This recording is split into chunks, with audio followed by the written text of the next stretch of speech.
اعوذ باللہ من الشیطان الرجیم، بسم اللہ الرحمن الرحیم۔ سب سے پہلے درود و سلام محمد و آل محمد پہ، اللہم صلی علی محمد و آل محمد۔ آج کی ہماری ویڈیو ہے مولانا روم رحمۃ اللہ علیہ کا ایک فرمان کہ روح اور نفس کی جنگ۔ مولانا روم رحمۃ اللہ علیہ اپنی مثنوی شریف میں لکھتے ہیں کہ مجنوں چلا لیلا سے ملنے کے لیے، یعنی مجنوں لیلا سے ملنے کے لیے چلا، اونٹنی پہ سوار تھا۔ وہ اونٹنی کی تازہ ڈلیوری ہوئی تھی، یعنی تازہ اس اونٹنی نے بچہ دیا تھا۔ اب مجنوں اونٹنی پہ بیٹھ کے، یعنی بچے کو اس نے وہیں چھوڑ دیا، اونٹنی پہ بیٹھ کے وہ لیلا سے ملنے کے اشتیاق میں، شوق میں، تڑپ میں نکل پڑا۔ اب مجنوں کا دھیان تھا لیلا کی طرف، اور اس نے اونٹنی کی جو رسیاں تھیں وہ پکڑی ہوئی تھی اور اونٹنی پہ سوار تھا۔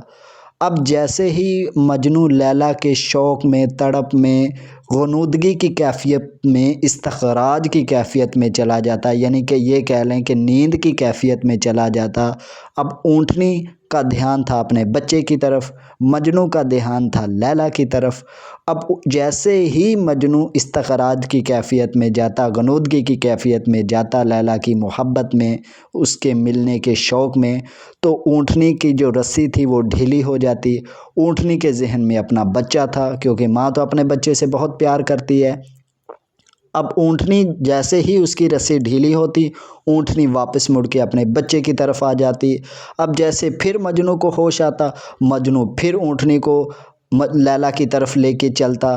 اب اسی طرح مولانا روم رحمۃ اللہ علیہ فرما رہے ہیں کہ مہینوں گزر گئے، یعنی مہینوں گزر گئے، مجنوں لیلا تک نہ پہنچ پایا۔ اسی طرح جب مجنوں کو استخراج کی کیفیت ہوتی، لیلا کے تصور میں جب وہ استخراج کی کیفیت میں چلا جاتا تو اونٹنی کی رسی ڈھیلی ہو جاتی، اونٹنی واپس اسے اپنے بچے کی طرف لے آتی۔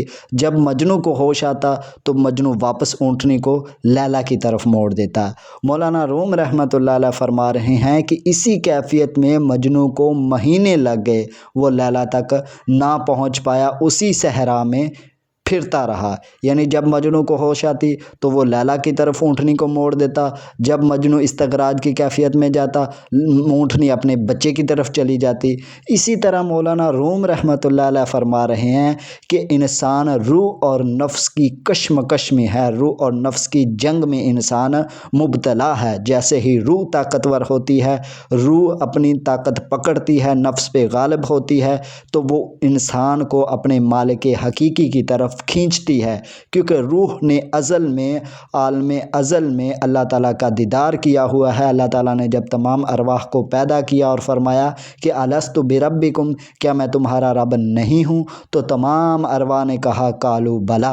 جب اللہ تعالیٰ نے تمام ارواح کو پیدا کیا تو اس میں دائیں ہاتھ پہ سب سے پہلے انبیاء کی روح، اس کے بعد پھر اولیاء کی، پھر شہداء کی، پھر اس کے بعد پھر نیک موکلات کی، پھر اس کے بعد علوی موکلات کی، اس کے پیچھے پھر عورتوں کی، پھر فرشتوں کی۔ اسی طرح تمام ارواح نے اللہ تعالیٰ کا دیدار کیا ہوا ہے۔ اب روح جو ہے نا، وہ انسان کو اپنے خالق حقیقی، مالک حقیقی کی طرف کھینچتی ہے، کیونکہ وہ اللہ تعالیٰ کا امر ہے۔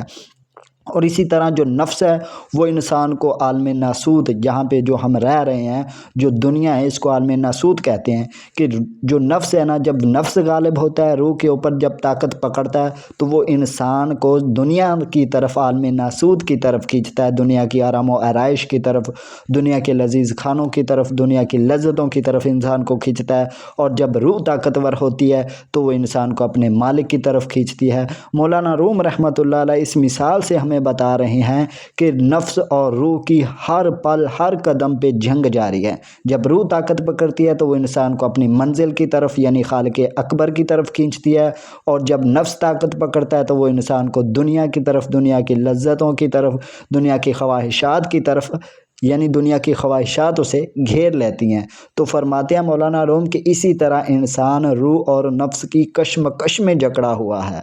تو یہ تھی ہماری آج کی ویڈیو، ملتے ہیں کسی اور ویڈیو میں، تب تک کے لیے اللہ حافظ، فی امان اللہ، وآخر دعوانا الحمد للہ رب العالمین، بحق محمد و آل محمد۔